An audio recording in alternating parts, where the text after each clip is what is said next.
नमस्कार सभी को। वेलकम टू द दुर्वा क्लासेज।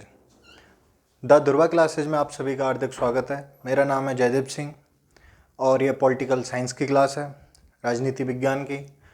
और हम देख रहे थे अनुच्छेद 2। इससे पहले हम बात कर चुके हैं अनुच्छेद 1 की प्रस्तावना की।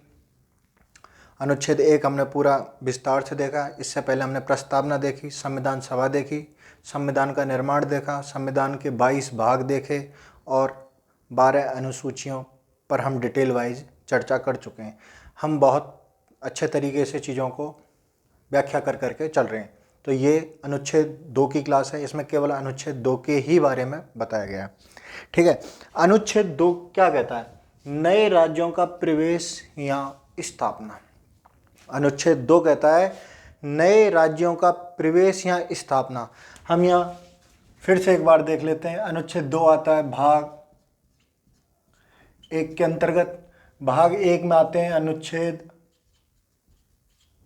1 से 4 तक। ठीक है ना। भाग 1 में क्या दे रखा है? संघ, राज्य, क्षेत्र एवं नाम के बारे में बताया गया। नए राज्यों का प्रवेश या स्थापना, यह क्या चीज है कि जो संसद होगी ना हमारी, क्या होगी साहब? जो संसद होगी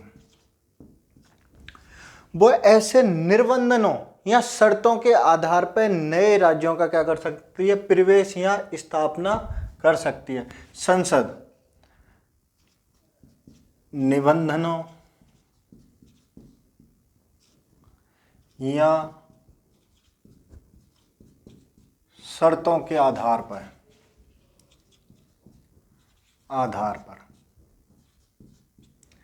नए राज्यों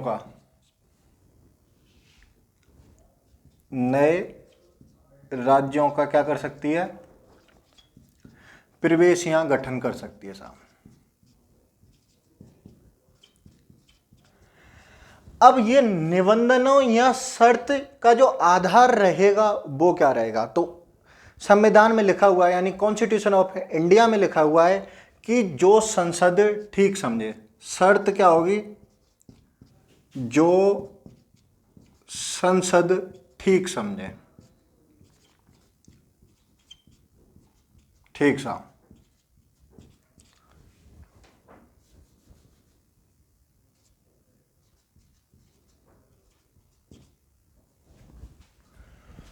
हो गई बात यहां तक। नए राज्यों का प्रवेश या स्थापना, इससे क्या है? संसद को 2 शक्तियां मिल गई। कितनी शक्तियां मिल गई? 2 शक्तियां मिल गई। एक शक्ति तो यह है नए राज्यों का प्रवेश और दूसरा है नए राज्यों की स्थापना। यहां ऐसे राज्यों की बात हो रही है जो भारत के संघ का हिस्सा नहीं है। क्या नहीं है? भारत संघ का हिस्सा नहीं है।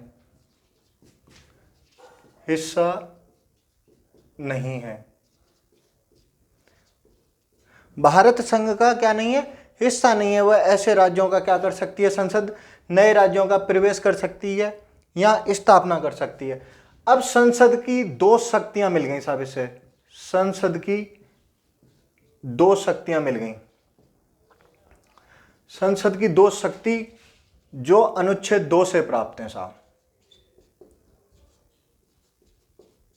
अनुच्छेद 2 से प्राप्त हो गई साहब। अब हम बात कर लेते हैं पहली शक्ति की, कि पहली शक्ति क्या है। पहली शक्ति की बात करें तो यह कह रहा है कि जो भारत की जो संसद होगी ना, वह नए राज्यों को क्या कर सकती है? नए राज्यों को संघ में शामिल कर सकती है। पहली शक्ति है नए राज्यों को संघ में शामिल करना। नए राज्यों को संघ में शामिल करना। नए राज्यों को संघ में शामिल करना। और दूसरी शक्ति क्या है साहब? दूसरी शक्ति है नए राज्यों की क्या करना? गठन करना या स्थापना करना। नए राज्यों का गठन या स्थापना। नए राज्यों का गठन या स्थापना।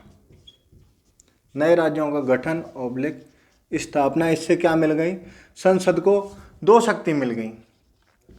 देखो अनुच्छेद 2 में स्पष्ट लिखा हुआ है प्रवेश नए राज्यों को संघ में शामिल करना, प्रवेश नए राज्यों को संघ में शामिल करना, स्थापना नए राज्यों का गठन या स्थापना करना। क्लियर क्लियर दो शक्ति कौन दे रहा है? अनुच्छेद 2 दे रहा है। किसको दे रहा है? संसद को दे रहा है। ठीक है, ये तो हो गई संसद की शक्तियां।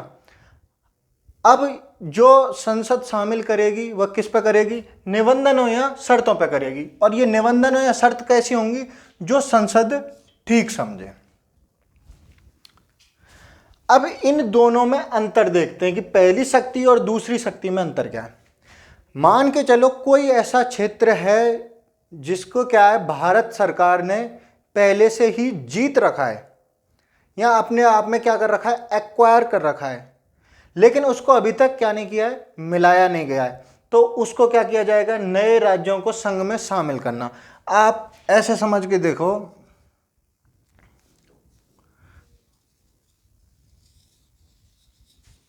एक समझने की दृष्टि से यह भारत का मैप बनाएं।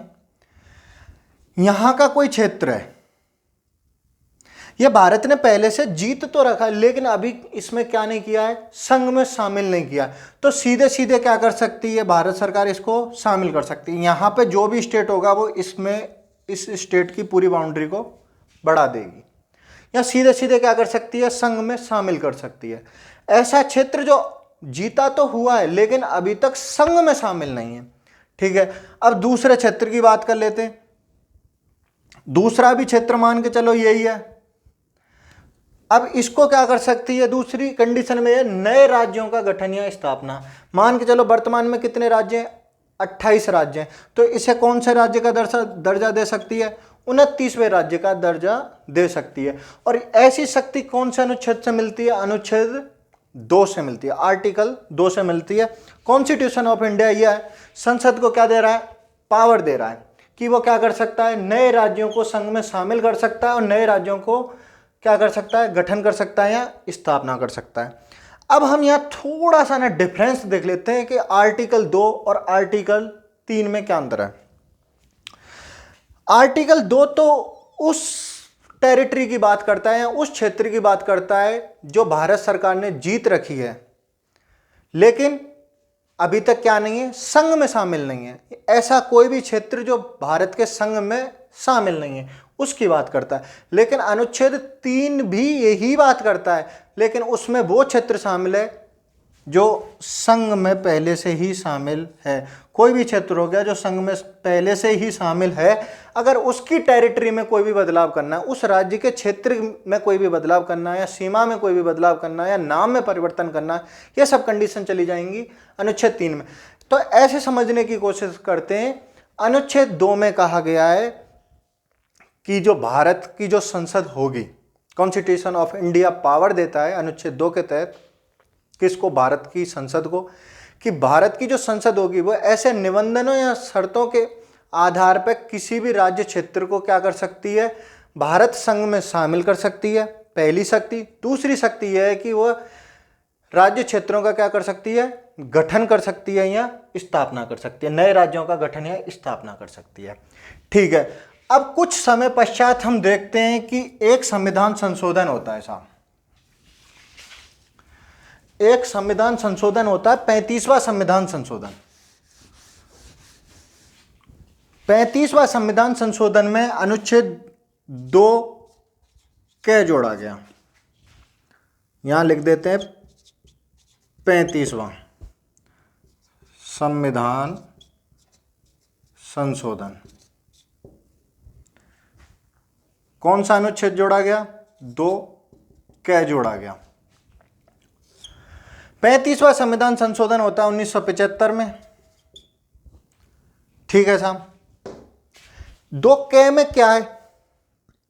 2 तो हमने देख लिया, अनुच्छेद 2 में क्या है? अनुच्छेद 2 में दे रखा है नए राज्यों का प्रवेश या स्थापना। अब हम बात कर लेते हैं 2 कै में क्या है।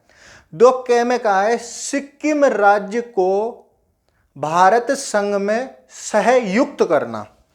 सिक्किम को क्या मिलाया गया है इसमें? सिक्किम को भारत में सहयुक्त किया गया। या शामिल किया गया कह सकते हैं। सिक्किम का भारत में सहयुक्त या शामिल किया जाना।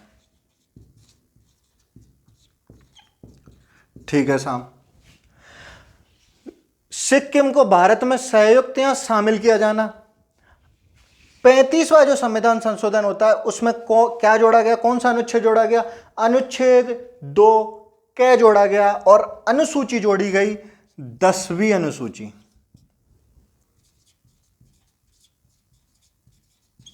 10वीं अनुसूची में क्या था यह भी देख लेते हैं।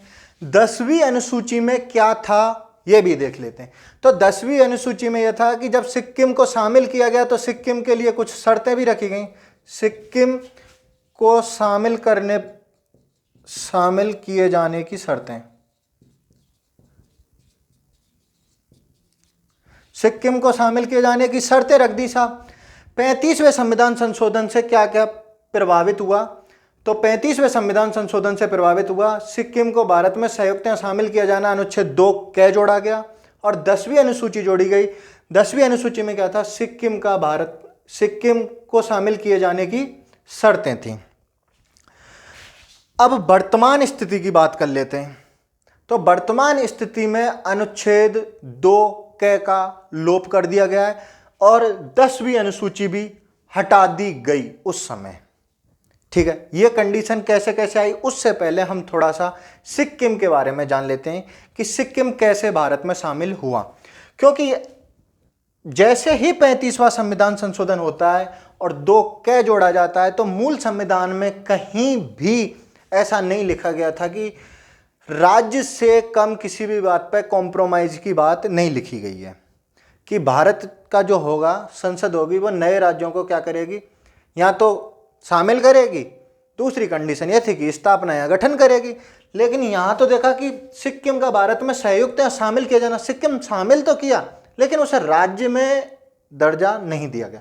35वें संविधान संशोधन तक उसे क्या नहीं दिया गया? राज्य का दर्जा नहीं दिया गया। ठीक है साहब, 10वीं अनुसूची जोड़ी गई जिसमें क्या थी? शर्तें थी। अब सिक्किम की बात करते हैं। सिक्किम ब्रिटिश काल के समय भारत का ही हिस्सा था। 1890 में सिक्किम और चीन की बाउंड्रियों का क्या हुआ? विभाजन हुआ। सिक्किम के क्षेत्र का और चीन के क्षेत्र की जो बाउंड्री थी उसका विभाजन 1890 में हो गया। लेकिन जब भारत आज़ाद होता है, भारत की आज़ादी के समय सिक्किम क्या है? भारत में नहीं मिलता है। उस समय सिक्किम भी आज़ाद हुआ। अब क्यों नहीं मिलता है? उस समय का जो शासक था वो था चोग्याल वंश का शासक था। कौन से वंश का शासक था? चोग्याल वंश का शासक था। चोग्याल वंश का शासक जो कि भारत में क्या नहीं था, उस समय मिलने का इच्छुक नहीं था। लेकिन यहां की जनता जो थी वो भारत में मिलने की इच्छुक थी। कुछ समय पश्चात ऐसा होता है कि जो यहाँ की जो जनता थी वो थोड़ा सा दबाव डालती है वहाँ पे, और जो वहाँ के प्रतिनिधि हैं जो कि सिक्किम विधानसभा में थे वह एक क्या लेके आते हैं? अधिनियम लेके आते हैं 1974 में, जिसे कहा गया सिक्किम विधानसभा अधिनियम 1974, 1974 सिक्किम विधानसभा अधिनियम। उसमें क्या था कि उन्होंने अपनी इच्छा जताई कि हम क्या चाह रहे हैं? भारत में शामिल होना चाह रहे हैं। और उन्होंने कुछ चीज़ें पहले ही भारत को दे चुके थे, जैसे कि भारत और सिक्किम के बीच में एक संधि होती है, उसमें 3 चीज़ें सिक्किम ने भारत के लिए हैंड ओवर की थी, भारत के संघ के लिए हैंड ओवर की थी। वो 3 चीज़ें थी, सिक्योरिटी यानी सुरक्षा, इंटरनेशनल रिलेशनशिप यानी विदेशों से जो संबंध रहेंगे वो, और तीसरी नंबर की जो थी वो था कम्युनिकेशन। तो 3 चीज़ें, कम्युनिकेशन यानी संचार, 3 चीज़ें सिक्किम ने पहले ही भारत को दे रखे थे और भारत इसकी जिम्मेदारी बहुत अच्छे से निभा भी रहा था। 3 चीज़ें क्या थी? दोबारा से दोहराएंगे, सिक्योरिटी, इंटरनेशनल रिलेशनशिप और कम्युनिकेशन, यानी सुरक्षा, विदेश संबंध और संचार। ये तीनों चीज़ें पहले से ही भारत देख रहा था। फिर 1974 में सिक्किम विधानसभा अधिनियम आता है, उसमें भारत के साथ उन्होंने शामिल होने की इच्छा जताई और उन्होंने राजनीतिक और आर्थिक मामले में 1974 यहाँ 1974 सिक्किम विधानसभा अधिनियम, सिक्किम विधानसभा अधिनियम, यहाँ ऐसे कह लो सिक्किम विधानसभा अधिनियम 1974, एक ही बात है। इन्होंने इच्छा जताई और 3 चीज़ों पे बात की। 3 चीज़ कौन सी थी कि इन्हें राजनीतिक जो संस्थाएं, भारत संघ की जो राजनीतिक संस्थाएं उनमें भाग लेने दिया जाए, आर्थिक संस्थाओं में भाग लेने दिया जाए और भारतीय संसद में साहब इनको भारतीय संसद में क्या दी जाए, जगह दी जाए। मतलब कह सकते हैं सिक्किम के जो प्रतिनिधि हैं उनके लिए क्या दिया जाए, सीट आरक्षित की जाए या प्रतिनिधियों को, सिक्किम प्रतिनिधियों को क्या दी जाए, सीट दी जाए। 3 बात इन्होंने बताई। इस पूरी कंडीशन बनने के बाद सिक्किम विधानसभा अधिनियम 1974 आने के बाद, सिक्किम विधानसभा अधिनियम 1974 आने के बाद, ये 3 कंडीशन जब सिक्किम ने भारत के सामने रखी कि हम राजनीतिक रूप से आपसे मिलना चाहते हैं, आर्थिक रूप से आप में मिलना चाहते हैं और भारतीय संसद में हमें सिक्किम को क्या चाहिए, जो जनता है वहाँ की उसकी जो प्रतिनिधि कर रही है सिक्किम विधानसभा, उसके लिए क्या चाहिए, आपकी लोकसभा और राज्यसभा में क्या चाहिए, सीटें चाहिए।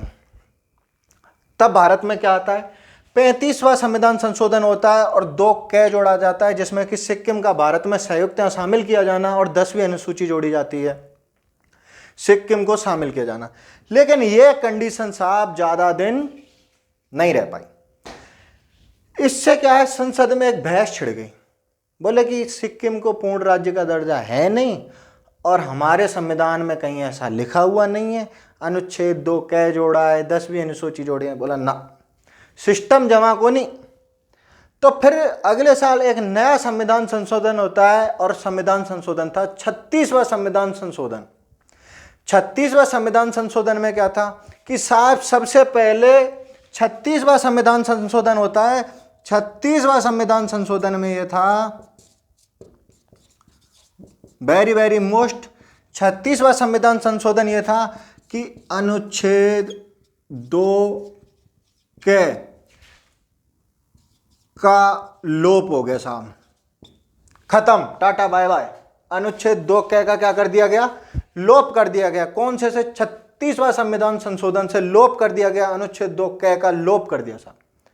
ठीक है, अनुच्छेद 2 का लोप कर दिया और जो 10वीं अनुसूची थी यह भी साहब लोप हो गई। 10वीं अनुसूची भी हटा दी, क्योंकि 10वीं अनुसूची में यही तो था, सिक्किम को शामिल किए जाने की शर्तें, दोनों ही हटा दी। अनुच्छेद 2 का भी लोप कर दिया, भारत का सिक्किम में शामिल किया जाना। फिर अब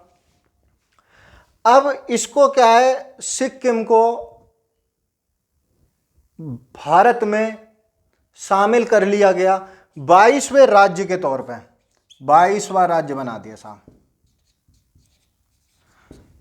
ठीक है, जब ये हुआ ना, और इसका जो लोप माना जाता है वो माना जाता है 26 अप्रैल 1975 से। ये साहब प्रभावी भी मना दिया कि 26 अप्रैल 1975 से जो सिक्किम है वह किसका हिस्सा है, भारत का अब अभिन्न हिस्सा है। सिक्किम क्या 26 अप्रैल 1975 से भारत का अभिन्न हिस्सा है। जुड़ा कब देखा जाए तो 35वें में जुड़ा। पूर्ण राज्य का दर्जा कब मिला, 36वें संविधान संशोधन में मिला। बात की जाए सिक्किम को भारत में शामिल कब किया गया, तो अनुच्छेद 2 के तहत शामिल किया गया 35वें संविधान संशोधन में और अनुसूची जोड़ी गई 10वीं अनुसूची।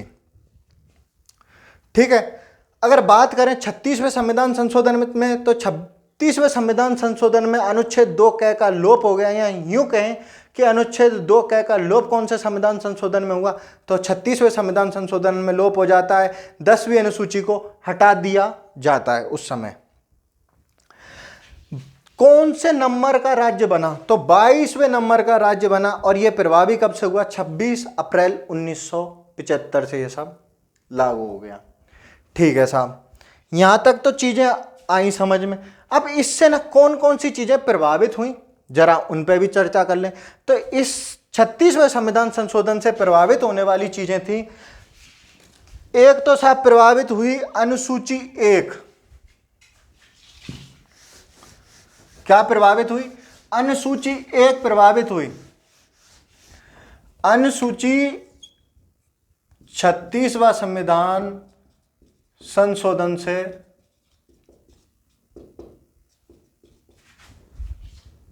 प्रभावित। एक तो साहब हुआ पहली अनुसूची,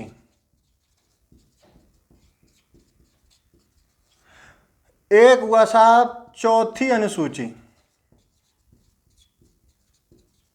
ठीक है साहब, अनुच्छेदों की बात करें तो आर्टिकल नंबर या अनुच्छेद नंबर 80 और आर्टिकल नंबर 81 इससे क्या हुए साहब?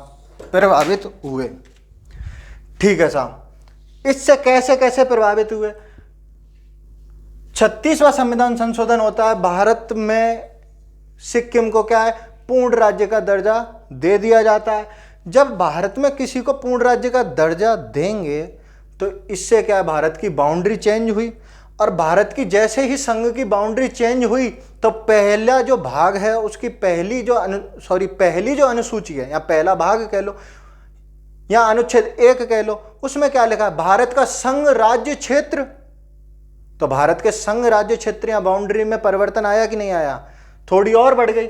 अब बात कर लेते हैं सिक्किम की, तो सिक्किम पड़ता है नेपाल और भूटान के बीच में, तो बाउंड्री और बढ़ गई भारत की। तो अनुसूची पहली प्रभावित हुई। अब बात कर लेते हैं चौथी अनुसूची प्रभावित कैसे हुई। तो चौथी अनुसूची में स्पष्ट लिखा हुआ है कि राज्यसभा के अंतर्गत स्टेट और यूटी की जो सीटें होंगी उनका वर्णन है, या यूं कहें राज्यसभा और यूटी की जो सीटें होंगी राज्यसभा में उनका वर्णन है। तो राज्य प्लस यूटी की राज्यसभा में सीटें।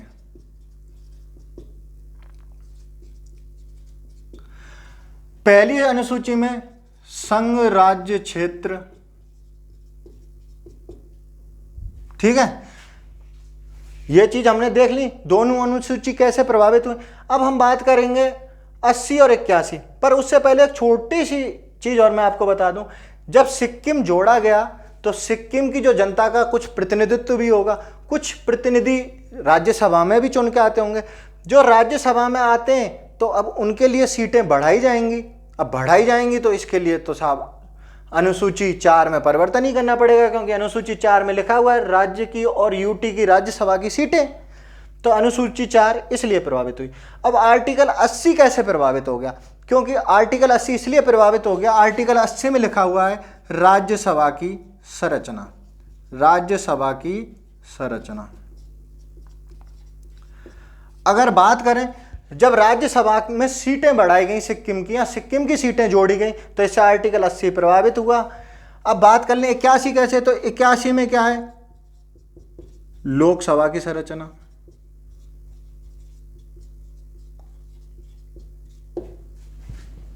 ऐसे करके पहली अनुसूची, चौथी अनुसूची, अनुच्छेद 80, अनुच्छेद 81, ये सब चीजें प्रभावित हुई 36वें संविधान संशोधन से। और प्रभावित हुई अनुच्छेद 2 क का लोप कर दिया गया, 10वीं अनुसूची का लोप कर दिया गया। सिक्किम 22वें राज्य के तौर पर जुड़ गया 26 अप्रैल 1975 से, यह मान ली गई।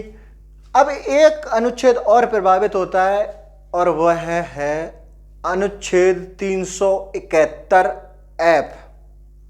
अनुच्छेद 371 एफ के तहत सिक्किम राज्य को विशेष राज्य का दर्जा भी प्रदान कर दिया गया। तो इसको भी लिख लेते हैं, आर्टिकल 371 एफ, सिक्किम विशेष राज्य।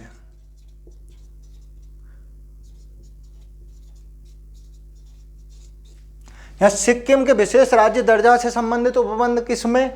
आर्टिकल 371 एफ में। अब आर्टिकल 371 एफ आता कौन से भाग में, तो वो भी देख लेते हैं। आर्टिकल 371 आता है भाग 21 में, और भाग 21 में क्या है, अस्थायी संक्रमणकालीन उपबंध।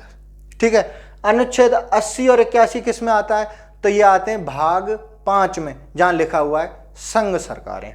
ठीक है, पहली अनुसूची पे हम बात कर ही चुके हैं, संघ राज्य क्षेत्र, चौथी अनुसूची राज्य क्षेत्र और यूटी की संरचना।